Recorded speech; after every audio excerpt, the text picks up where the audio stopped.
নূরের শারীরিক অবস্থার খোঁজ নিলেন রাষ্ট্রপতি, বিদেশে চিকিৎসার আশ্বাস।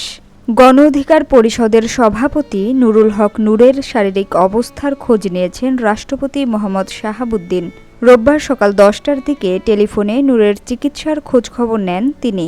এ সময় নূরের উন্নত চিকিৎসার জন্য বিদেশ নেয়ার পদক্ষেপ সরকার নিচ্ছে বলেও জানান রাষ্ট্রপতি।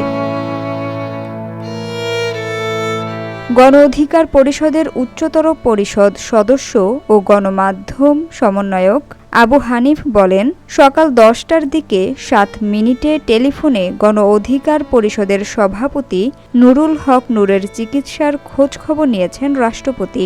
তিনি আরও বলেন, রাষ্ট্রপতি নুরুল হক নূরকে বিদেশে উন্নত চিকিৎসার জন্য সরকারের পক্ষ থেকে ব্যবস্থা নেওয়া হচ্ছে বলেও আশ্বস্ত করেন। নূরের দ্রুত আরোগ্য কামনা করে রাষ্ট্রপতি নূরের ওপর হামলার ঘটনায় তীব্র নিন্দা ও গভীরভাবে দুঃখ প্রকাশ করেছেন। এ জঘন্য হামলায় জড়িতদের ব্যাপারে দৃষ্টান্তমূলক শাস্তি নিশ্চিত করা হবে মর্মেও আশ্বস্ত করেছেন তিনি।